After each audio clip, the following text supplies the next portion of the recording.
Ah, Limbus Company, you are better than a well-beloved, because... wait, do you hear that? It sounds like... oh, God. I haven't even started the video yet! 관리자. 나리! I have only recently been indoctrinated into the cult of Project Moon, thanks to a little game known as Limbus Company, that has since extended to Library of Rowena and as much of Lobotomy Corporation as my mental can handle, because what the fuck even is going on at this point? For the last 6 or so months, it's no exaggeration to say that I've fallen in love with these games. The world, the story, the characters, and the overall feeling of having a gacha game elicit actual emotion out of me. Something other gacha games could only wish they could do.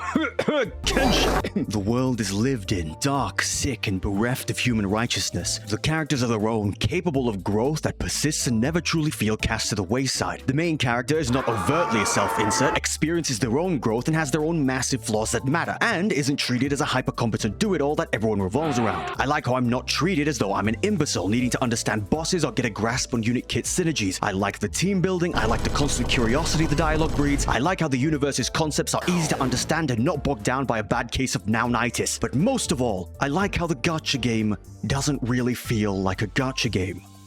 And yet, between all those thoughts, I can't help but wonder why more people aren't talking about Limbus Company. Project Moon is a relatively small indie game company based in South Korea, consisting of around 50 employees. Their repertoire consists of Hell on Earth, Peak Cinema, and the worst of the three, apparently. It's not hard to get the idea that they really came from nothing, as it were, with Lobotomy Corporation looking like it had the budget of 5 cents in a bowl of lint, which was kind of the case because it was originally a failed Kickstarter game. Lobotomy Corp was marketed as an SCP-inspired monster management simulator, garnering around $3,300 of the initially proposed $40,000 goal with its small demo. And for most people, well, that'd be that. No funding means no development, which should have meant no game. But my cute CEO, Kim Ji-hoon, said no, I don't think that's the case, and ended up tirelessly working with the feedback given to them, incorporating the limitations put forward by the game engine and lacking art assets into the story itself, so there was at least a reason for it. What the game lacked in visual interface ingenuity, they made up for with gameplay and story ingenuity. Kim Ji-hoon and his buddies from the anime club would make this game Kickstarter be damned.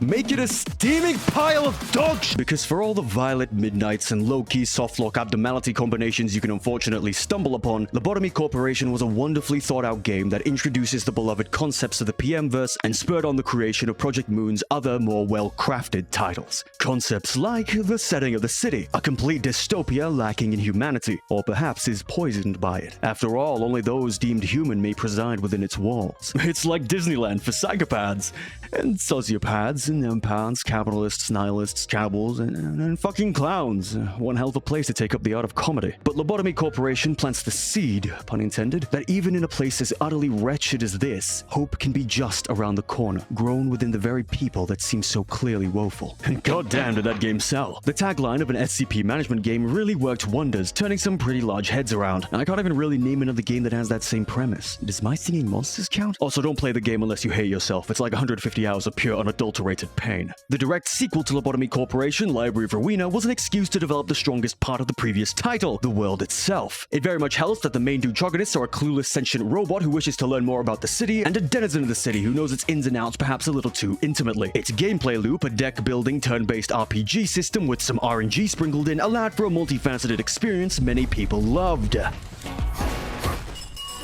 Loved so much they made it the monetization model of their next game, but we'll get to that. Library of Rowena wasn't as popular as Lobotomy Corporation despite it being a massive step up for the company. That's not to say it didn't do well, it did. Simply the premise wasn't as immediately interesting as something so clearly as inspired as its predecessor. People who played the game more than likely came from Lobotomy Corp wanting to learn more about the universe and the characters. Also the music, Jesus, don't get me started. From the floor themes to any Millie song, I'm sure you've heard something from this game before without realizing it. This 2-for-2 record when it came to games would soon become 3-for-3 with the release of Limbus Company in 2023.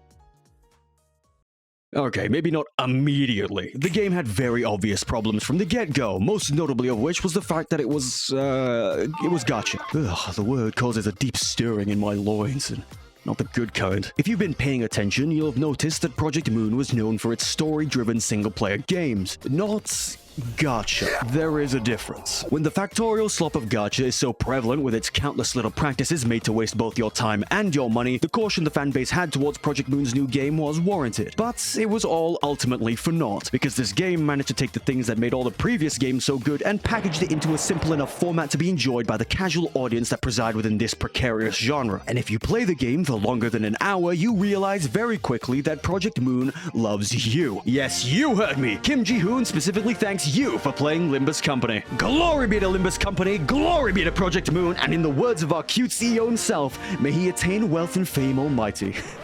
And if you can't tell, that's at least how it feels to be part of the community of this game at times. We want it to succeed, we want people to play it, and we want it to get even bigger and even better with every update that cycles through. Can it be predatory? Sure.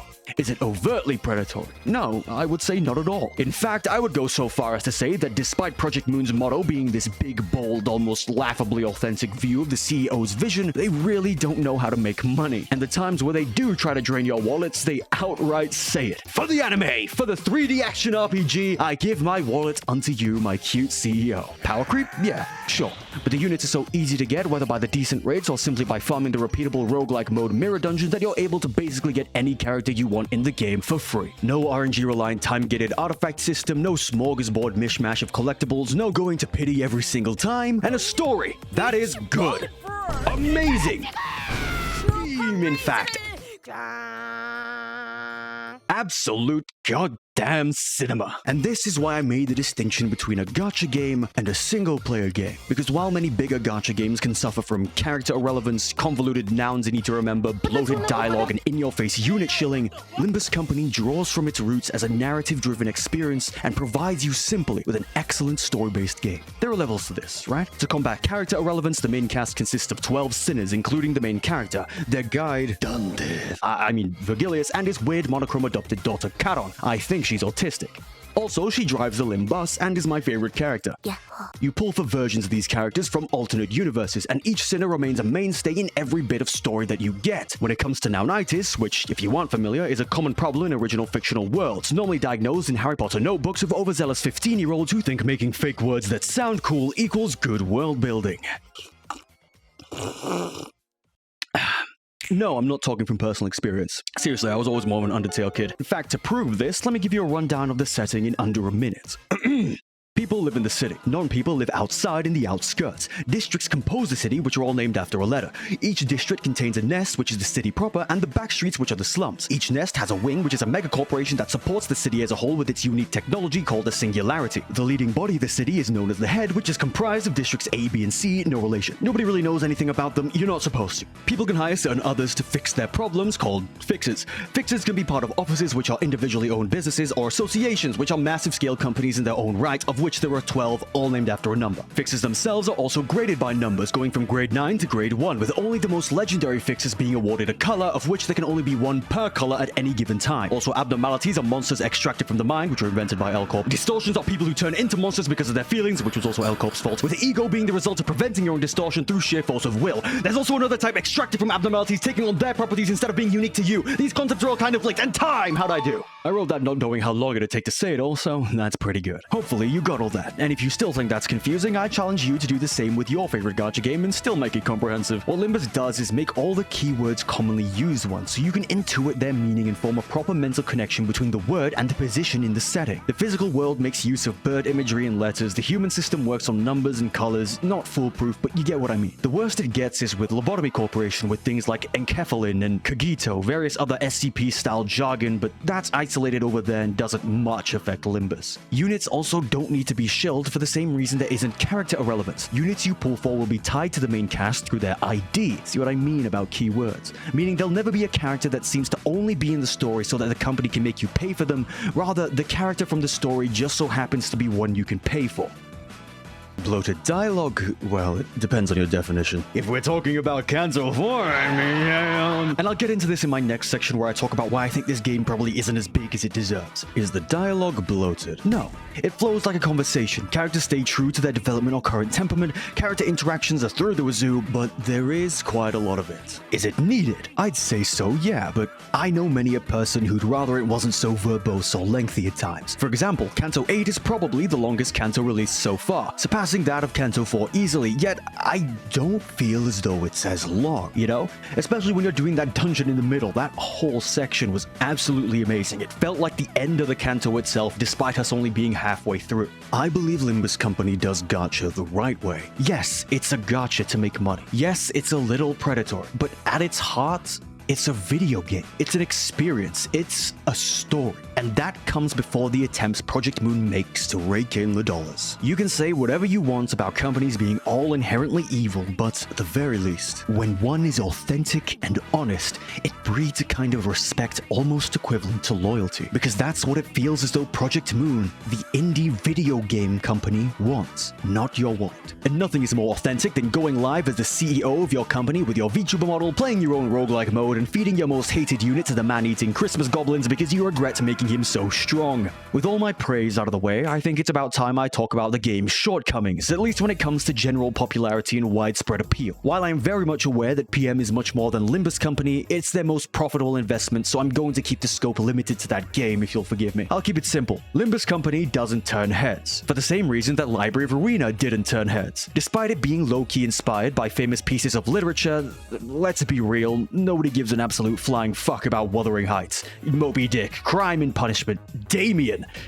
What? This is just gay erotica. Oh, wait, that's the Wattpad version. Apparently the real one's not so far off. LobCorp was SCP-inspired, tapping into the immense online presence of the SCP Foundation's community, whether it be the die-hard fans and cult following, or the general knowers, as it were. Limbus Company doesn't have that privilege. Well, unless you count on your fingers the members of your nan's book club. Further expanding on that, the general aesthetic of the game isn't one you'd typically call attractive. Perhaps to a certain audience, you know, but it's not like I'd call Darkest Dungeon, Fear and Hunger, and Wizardry attractive. In contrast to saturated, colorful worlds of other games filled to the brim with glitter, lights, and rainbows, the only set of colors you'll see in Limbus Company are whatever a person's guts look like as they splatter all over your screen. Much like the setting, the aesthetic is drab and depressing. Grays, whites, and black overpower much of the scenery, and where it doesn't, sterile whites in areas like the nests contribute to the powerful dystopian nature of a divided populace united only in the ways of making one another suffer. And if we're talking about how things look, I can pivot over to the gacha game equivalent of jingling keys in front of your face. Fan service. Limbus has practically zero. In the sexual sense, at least. There's actually a lot of fan service, as in if you're a fan of the studio's works, you'll like a lot of the plot lines brought up in the game, but Limbus Company isn't exactly the type of video game you'd call Guna fuel. Ugh, I hate that word. Fuck you, Game Grumps. Season 5 perhaps gave us the more risque IDs in the series in Princess Roger and Kurokoma Ishmael. By risque, I mean she's got her cleavage out, and even then you can count the number of IDs that show even that on your one hand. The others probably bit. Despite having adult themes, Project Moon doesn't really divulge in anything sexually explicit, or even really utilize sex appeal in any way. The main method of dress for all denizens of the city is some form of suit, after all. That's not a bad thing, not really, but when you consider the genre in which Limbus Company has planted its feet in, you can get an idea of why it's kind of negative in some way. Guna fuel makes our hamster ball turn, and in the absence of it, less people flock inward to keep it rolling. Commonly, the idea of sexy equals bad because popular is used. Well, there's no sexy here. You want to come in and try this out? No?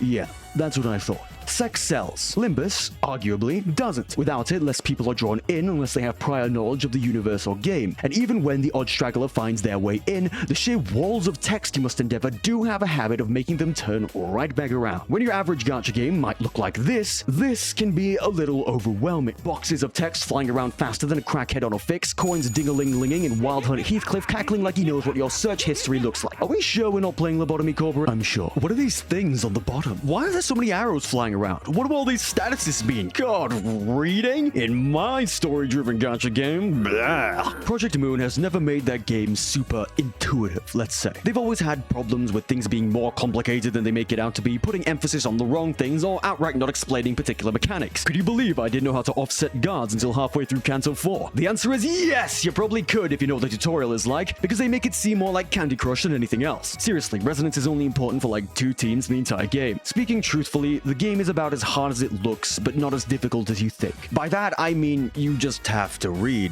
passives, kits, bosses, maybe a bit of mental maths for Clash Power if you're feeling up to it, or just watch these videos by SGU. But if we're at that point, then yes, there probably is a reason why the game is considered a little overwhelming to new players. I will say, people overblow the difficulty of this game to an elitist level at times, but a basic understanding of how clashing and speed works is all it takes to clear the contents of the story. Speaking of the story, let's touch on that. It's long. Not as long as, say, Arknights. I think that story's well surpassed the length of the fucking Bible. Hell, I wouldn't even call this story lengthy in general, but it may feel that way because it's not 3D. It doesn't have animations, you aren't going around talking to NPCs, you are playing a visual novel with combat nodes in the place of choices. What gets you through that is the interest hopefully bred through the concept of the universe and a connection to the characters and the will to see their stories and development. It does suffer a little from the gacha game curse of only getting good halfway in, but it hardly takes any time relatively. Canto 1 suffers from being the first Canto and so needs to establish character dynamics, villains, stakes, etc. Canto 2 suffers because the main focus character doesn't really resolve anything by the end of it, and Canto 3 is where the game really hits its stride and finds its formula. The sinner must wholly confront their past, face their trauma, and realize themselves by the end of it. If you're a Project Moon fan, you know that this is a recipe for success. Canto 4 is long, wordy, but emotional. Canto 5 is hate-filled, aggressive, but hopeful. Canto 6 is sad, dreary, but resolute. Canto 7 is cynical, crushing, but uplifting. And Canto 8 so far is just as amazing as its predecessors.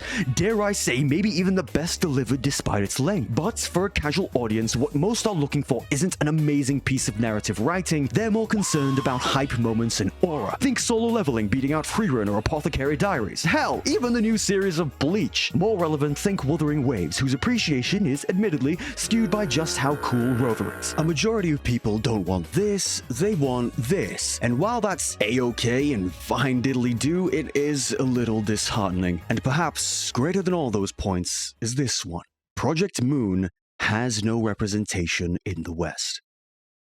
Now, let me correct myself. There is representation in the West, just not conventional representation. I'll get to it. Have you ever seen a Limbus Company ad? A Limbus Company sponsor? Maybe once, if you're lucky, like a whisper in the wind. Marketing, apparently, isn't Project Moon's strong suit. That much is clear if you ask a casual gacha player if they know what Limbus Company is. I'd give it like a 30-70 shot. This isn't a fair comparison, but I'm gonna make it anyway. I've seen Ju Yuen's ass enough times on my desktop to make me fear what Google thinks of me as a person. I've seen Faust.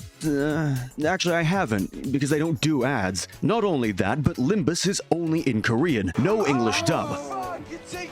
People don't want to play it because it's in Korean and only in Korean. I know this because it's the reason I originally didn't play the game. And while it's not an issue for me anymore, I love the Korean voice acting actually. Anime adjacents will have a harder time integrating themselves, which, let's be real, are the main audience for gacha games. Project Moon doesn't push for this game for whatever reason. I wholeheartedly believe Limbus can be the gacha game. Like how Genshin or HSR is the biggest. Like how ZZZ is the goonest. It's hardly predatory, offers probably the most interesting setting in all of gachas period, and feels unique in its themes and storytelling. However, with the lack of pushing, it remains under the Wuthering Waves.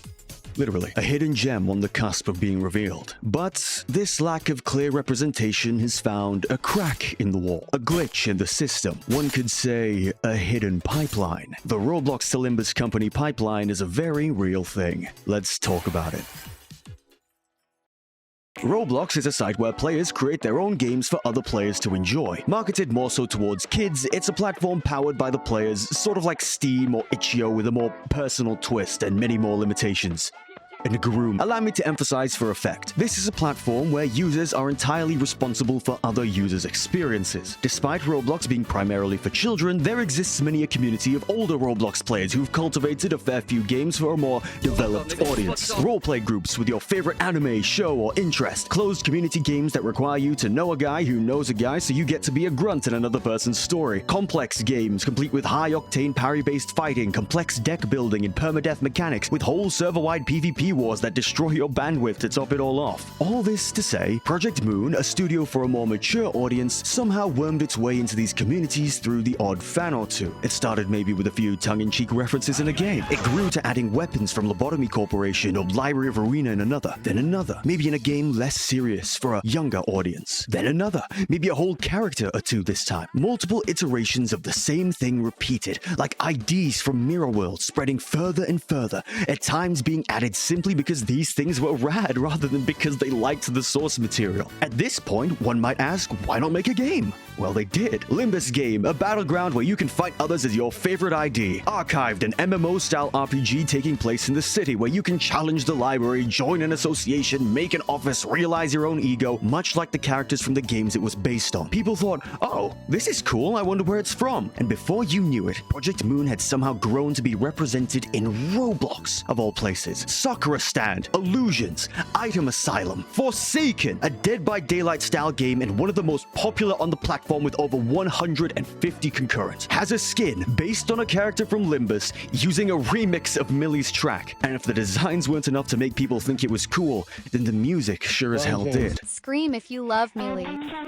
It cannot be understated how much influence this kind of representation has had on Limbus Company's popularity. And I know this because I found out about Limbus again from ROBLOX. Yes, I'm a grown man who still plays Roblox. Get over it. We all do if you grew up at a certain age. It was cool. And if you paid attention to what I was saying before, you'll know that is enough. Such representation, however, is a double-edged sword. Obviously, kids ruin everything. Fandoms, communities, games, marriages. They're dumb, easily influenced, unfunny, and most of all, act like they know things they don't. But it's the hand the community was dealt. It didn't help that the Project Moon universe caters to the lowest common denominator, aka power scalers with the very existence of fixes. But, as I said earlier, the keywords are easy to understand, and the concepts are grim. That is, interesting at a base level. The trickle-down effect of an intended audience, combined with a bit of reproduction and a very lucky inclusion and subsequent boom of a game on a children's platform, has allowed Limbus Company to be contracted with a very severe case of BAFPUMS, baby's first problematic piece of media syndrome. There, we'll workshop it. Thus, the gatekeeping began, the community became more obnoxious, which, let's be real, you all were already, and a bad rep started to be guarded. We were, after all, refugees from ROBLOX. Not the greatest tag, I'll say. At least the memes got better. And yet, despite this double-edged sword, I could never really condemn my brethren because, in the end, we were what the community needed. We were the glue. No, we were the representation. Word of mouth. Younger fans, like it or not, are more zealous. They make for good cult material, perhaps to a detriment at times, but if Project Moon wasn't going to go the full 9 yards for their game, these ones sure will. They'll badger, they'll annoy, they'll backseat, they'll nitpick, they'll wrongly quote, they'll shill this game, and I'm pretty sure half of them have never even played it. Should they even know about the game in the first place? Well, you know, but how are we gonna stop them? And that's sort of what I want to get at. Attention is only good for the community. I talked about sponsors. Well, Project Moon actually did sponsor someone. Shirakami Fubuki from Hololive. Yes, that one. In terms of representation, popular VTubers like Himemi Array and to a lesser extent Tenma Miami are stalwart bastions for the Project Moon games. Forgoing the facade of a pixelated visage, Lakari, notorious Blue Archive fan, played through all of Lobotomy Corporation, God rest his soul, and Library of Arena to upwards of 2,000 concurrent. Genazad played all the way through to Kanto 7 as of writing this video to nearly the same amount. And hate him or absolutely despise him, Tectone, the bold, angry Genshin demon from the year 2021, punished all Limbus Company fans with his presence as he rose from hell to face us. Thank God he only played until Kanto 4. And I'll say it again, this is only good for the growth of the community, to get the global recognition I feel like we all think it deserves. I recall the second anniversary, when I first revised this script, and I remember feeling disappointed. There was no massive marketing push, there was no big banner to bring people in, just two pretty cool IDs and a billboard in Akihabara. It's clear that Kim Ji-hoon cares a lot about the people who like his games and his universe. From their humble start to the multiple times where he feels as though he's let down his community, stemming from as early as the translator scam incident from LobCorp, he seems to want to take things slow and easy now. He cares so much that it even negatively affects Limbus Company, backtracking on a much-needed nerf to an ID that the testing team sloppily allowed to deal 400 single-target true damage minimum per turn. Unprecedented. Even when the compensation was full refunds to anyone who spent on the banner, 1.5 IDs of your choosing, a guaranteed 3-star 10-pull ticket, and you got to keep the unit. He still backtracked when people outraged. He apologized profusely, despite these units in this game costing infinitely less comparative to games like Genshin or Wuwa, because I guess even the game that still puts the story first will be treated as a gacha at the end of the day. People saw it as him going back on his word to the community with regard to the Ring Sang nerfs, another OP unit from the start of the game, and he prioritized that bond with his fans over the health of the game itself. Mouse truly thrust into the light that Project Moon's biggest strength and their biggest curse are their fans. Even so, we as fans still want to see this game grow and succeed. If Project Moon wants to take it slow with marketing and publicity and everything else, well, the people will take it into their own hands, on accident or otherwise, even if it garners a certain label at this point. And it is growing. It's about twice as popular as when I first drafted this script in early January, but one does have to wonder what that means for the future of the game. Much like the message of their games, it is now up to the people. The seeds have been sown, and it is up to us to help them bloom. Man, that is a cheesy way to end this video. Bye-bye!